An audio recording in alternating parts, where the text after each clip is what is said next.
అందరికీ వందనాలు. దేవుడు ఆశ్చర్యకరుడు. ఆయన కృపలో మనము బలపరుస్తూ ఈ సంవత్సరానికి ముగింపు దినాల్లోనికి తీసుకుని వచ్చాను. ఇది నవంబర్ నెల 7వ దినం. 7వ దినం వరకు మనం భద్రపరచబడగలిగాం. 10 గంటల 20 నిమిషాలు సమయం దాటి ముందుకు సాగి వెళ్ళిపోతున్నాం. ఈ దినంలో ఈ సంవత్సరంలో అనేక మంది ప్రియులు తిరుగుతూనే దాటి వెళ్ళిపోయారు. మనల్ని ప్రభు కాపాడినందుకు దేవునికి స్తుతులను చెల్లిస్తాం. ప్రార్థించే వారముగా ఉందాం. మా బాల్యం నుండి నేను పరిచయలోకి వచ్చిన దినంలో కూడా ప్రథమ విశ్వాసులు చాలా మంది ఈ సంవత్సరాంతం వచ్చిందంటే ఆఖరి నెలలో లేకుంటే ఆఖరి 40 దినాలు ఒక నియమం చొప్పున ఉపవాసం ఉండి ప్రార్థించి వారి కుటుంబం కొరకు, సంఘం కొరకు, సంఘంలో ప్రార్థన అవసరమైనటువంటి వారి కొరకు ఒక సమాధానం సంపాదించుకున్న పెద్దలను అనేక మందిని నేను ఎరుగుతాను. అటువంటి కృపను దయచే తండ్రి అని నేను దేవుని దగ్గర అడుగుతున్నాను. ఈ రీతిగా ప్రార్థన చేసుకున్న తదనంతరము కొన్ని వాక్యాలను దేవుడు జ్ఞాపకంలోనికి తీసుకుని వచ్చాడు. ఈ వాక్కులు అనేక పర్యాలు మనం దేవుని స్థలంలో చదువుకుని ఉంటామేమో, కానీ ఈ వాక్కును చదువుకోవాలని నేను ఎదురు ముందు ఆశపడేవాడుగా ఉన్నాను. నాతో పాటు జకరియా గ్రంథం 1వ అధ్యాయంలోనికి రండి. జకరియా గ్రంథము 1వ అధ్యాయం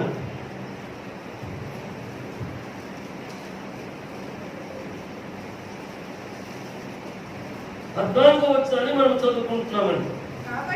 కాబట్టి నాతో మాట్లాడుతున్న దూత నాతో ఇట్లా నీవు ప్రార్థన చేయవలసినది ఏమంటే, సైన్యములకు అధిపతి యెహోవా ఇలాగూ సెలవిచ్చుచున్నాడు, నేను యెరూషలేము విషయంలోను సీయోను విషయంలోను అధిక ఆసక్తి కలిగి ఉన్నాను. దేవుని స్తోత్రాలు. ప్రభునందు పిల్లారా, ఈ రోజు ఈ నిన్నటి కాలం ప్రార్థనలో లేకుంటే ఈ రోజు దేవుని వాక్కులను నేను జ్ఞాపకం చేసుకుని పరిచర్య గురించి ఆలోచన చేసుకుంటుండగా ఈ వాక్యము నాకు జ్ఞాపకం రావడానికి దేవుడు దయ చూపించాలి.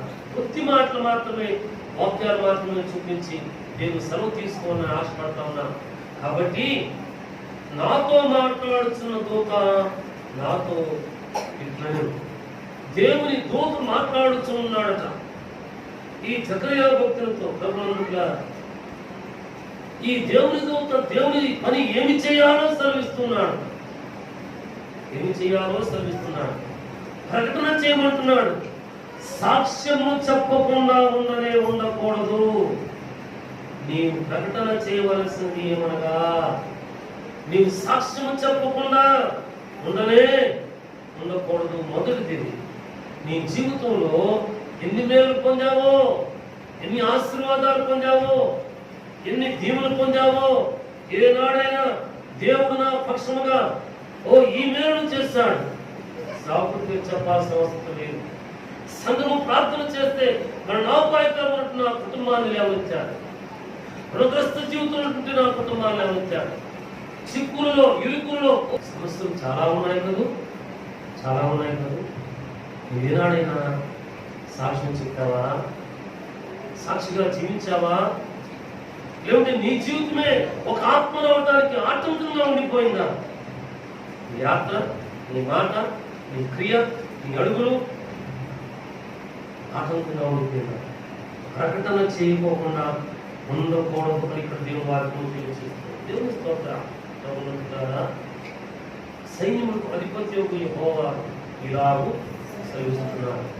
తర్వాత సత్యం ఏమంటే, యెరూషలేము విషయంలోను సీయోను విషయంలోను అధిక ఆసక్తి కలిగి జీవిస్తున్నటువంటి వాడు నేను.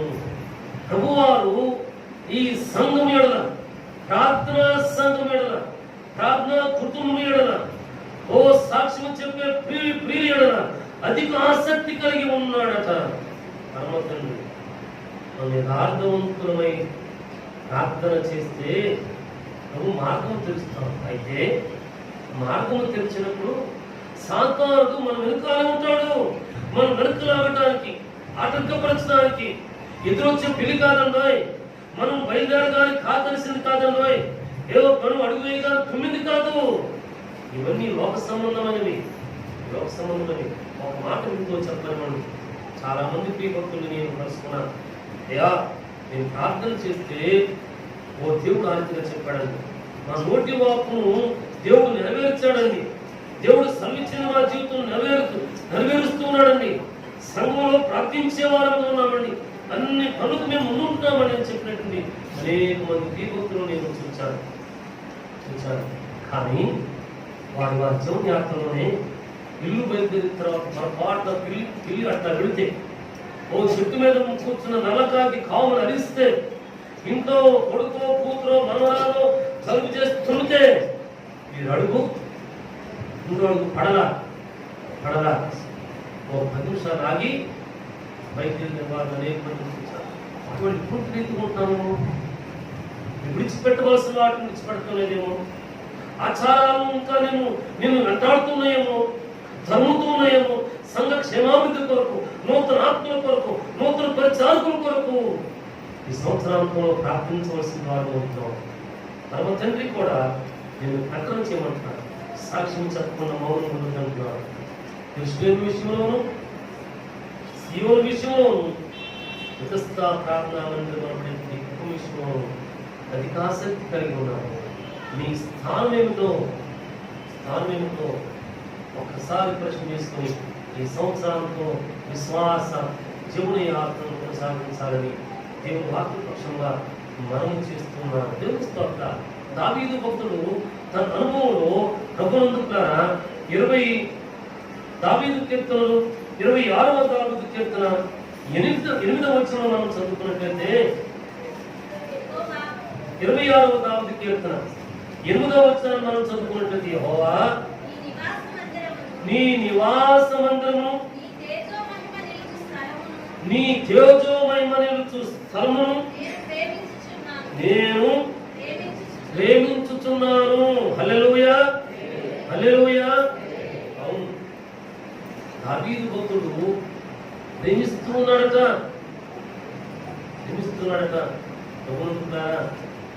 మనం ఎవరైనా ప్రేమిస్తే వారి ఎడల ప్రత్యేకమైనటువంటి మనసు కలిగి ఉంటుంటాం. మనకు ఆహార ఈవులను మనకేదైనా ఇష్టమైతే దాన్ని చూస్తే అది తినకూడదన్నా కానీ మనస్సు లాగేస్తూ ఉంటుంది. ప్రేమది ఇష్టపూర్వకమైనటువంటి ప్రేమ. భయభక్తుడు ఎవరిని ప్రేమిస్తున్నాడు? దేవుని ప్రేమిస్తున్నాడు. ప్రభునందుకులారా దేవుని మందిరాన్ని ప్రేమిస్తున్నాడు. యెహోవా నీ నివాస మందిరము, నీ తేజోమహిమ నిలుచు స్థలమును నేను ప్రేమించుతున్నాను. మనం ప్రేమించేవారు కాదు, ప్రార్థించేవారు కాదు. దేవుని బిడ్డలారా ఒక మాట సాక్ష్యం చెప్పకుండా దేవుడి విషయంలో సీయోను విషయంలో అధిక ఆసక్తి కలిగి ఉన్నాడు. మనం మన దేవుని మందిరమును, దేవుని సన్నిధిని ప్రేమించేవారుగా అయితే దేవుడు మనము దీవించేవాడుగా ఉంటున్నాడు. దావీదు దేవుని మందిరాన్ని, దేవుని మహిమ నిలిచేటువంటి స్థలమును ప్రేమించిన వాడుకున్నాడు. దేవుని చూసిన వాడుకున్నాడు. మనకు జీవనం గురించాడే తప్ప కీడును జరగడంలా. ప్రభు అంటాడు, నా కుమారుడైన నా ప్రియుడైన దావీదు ఒక్క విషయంలోనే తప్పిపోయాడు, ఇంకెన్నడూ కూడా నా చిత్తములకు వ్యతిరేకంగా పాపమును చేయలేదు. మనం ఎన్ని పర్యాలు పడిపోతున్నామో కదా, ఎన్ని పర్యాలు తిరిగి చూస్తున్నామో కదా, ఎన్ని పర్యాలు దేవుని సన్నిధికి దొరుకుతున్నామో కదా. దేవుని పిల్లారా, దేవుని సన్నిధిని, దేవుని మందిరమును ప్రేమించేవారుగా ఆ రీతిని కనబడే వారిగా ఉన్నాం. రెండవ భాగం 9వ వచనంలో ఆకులతో నా ప్రాణమును చర్చకము నరహంతకులతో నా జీవమును మన జీవము ఎవరిదంటే దేవునిది. నరుని ఆత్మ యెహోవా పెట్టిన దీపము అది అంతరంగం అన్నిటినీ కూడా శోధిస్తూనే ఉంటుందట, పరిశోధన చేస్తూనే ఉంటుందట. ఓ దేవుని స్తోత్రాలు. నా ఆత్మను నరహంతకులతో ఆకులతో చర్చ అవుతాయా, భద్రపరచయ్యా అడుగుదాం దేవుడు.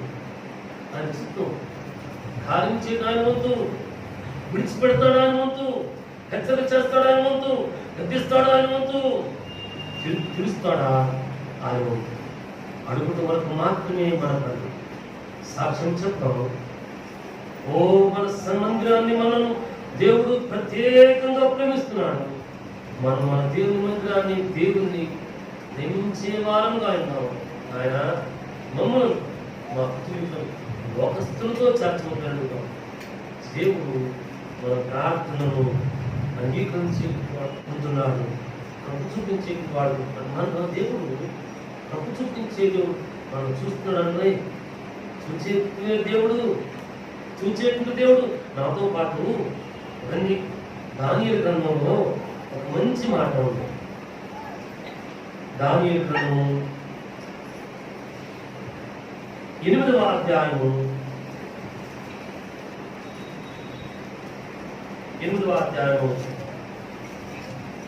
15వ వచనాన్ని మనం చదువుకుంటున్నామండి. చూచేటువంటి దేవుడు, ఈ చూచే దేవుడు ఏం చేస్తున్నాడో, ఏ రీతిగా ప్రత్యుత్తరమిస్తున్నాడో ఇప్పుడు చూస్తున్నాం. చూడండి, దానియేలు నేను ఈ దర్శనం చూచితిని. ప్రభునందుకులారా, దానియేలు గ్రంథము 8వ అధ్యాయము 15వ వచనాన్ని చదువుతుంది. దాని తెలుసుకునవలనని వివేకము పొందవలనని ఉండగా మనుష్య రూపము గల ఎప్పుడు నా ఎదుట నిలిచెను. తర్వాత వచ్చిన చదువుతాను. ఊరయి నది తీరమున మధ్య నిలిచి ఒకరి స్వరం వింటిని. అది గబ్రియేలు ఈ దర్శన భావము అతనికి తెలియచేయమని చెప్పారు. దేవుని స్తోత్రం. ప్రేమించే వారంగా ఉంటున్నాడు కదా మన దేవుడు. మనం చూపుతున్నవాడు కదా. మనం చేస్తుంటే దేవుడు ప్రత్యక్షతను ఇస్తున్నాడట. దానియేలు భక్తుడు ప్రార్థించేవాడు కూడా. ఓ దేవుడు ప్రత్యక్షతను తిరిగి సంపాదించుకున్నవాడుగా ఉన్నాడు. దర్శనం చూచాడట. ఈ దర్శనం చూసినటువంటి వివేకము దేవుని దగ్గర నుండి పొందాలని ఉంటున్నాడు. అవును,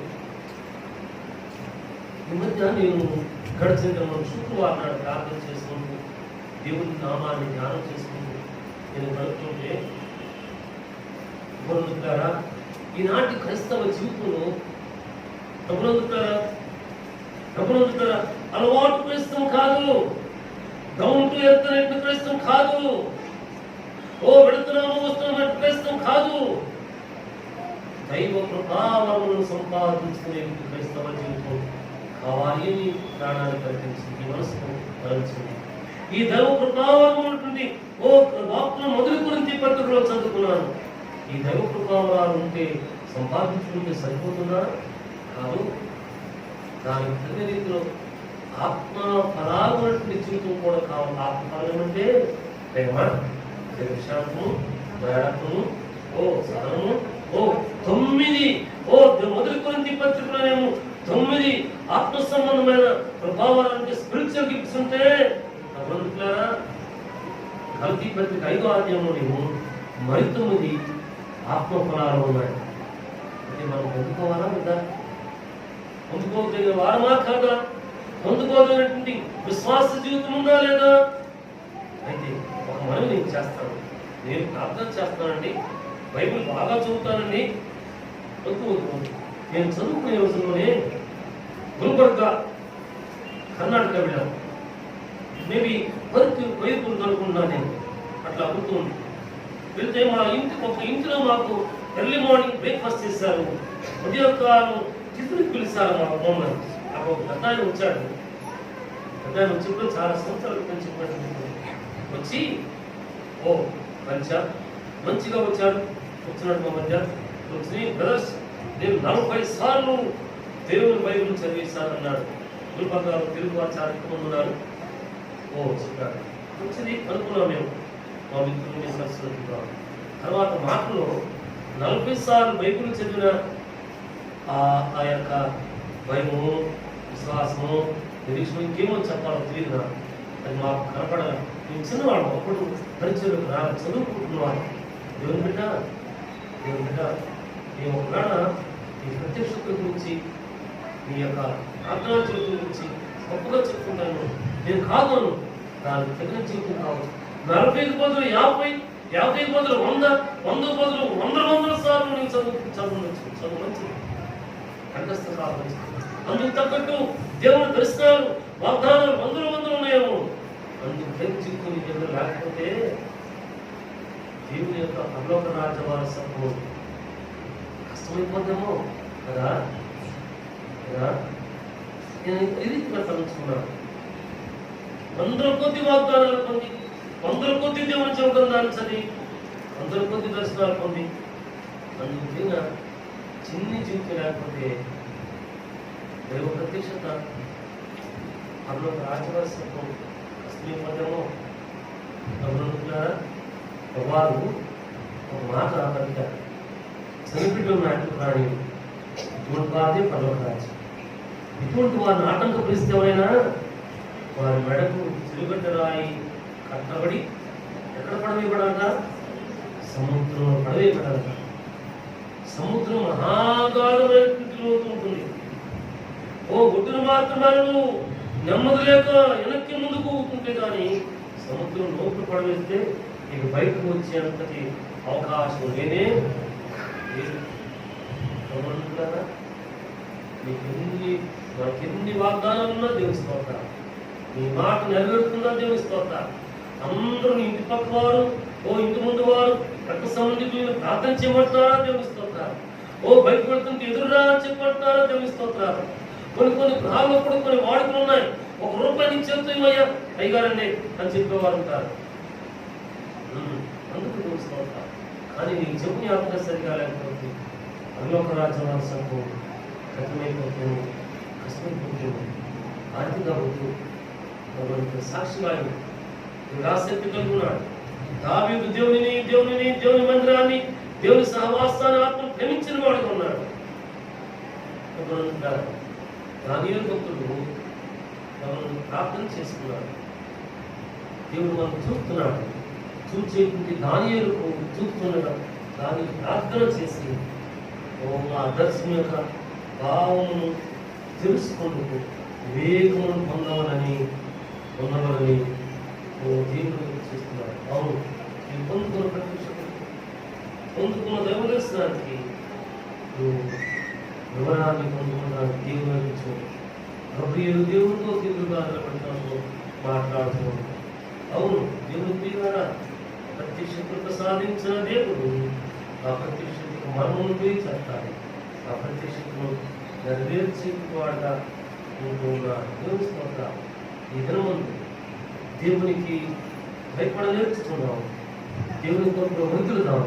ఈ సంవత్సరాంతంలో దేవుని కొరకు జీవించే ద్వారంగా మనం ఉన్నాం.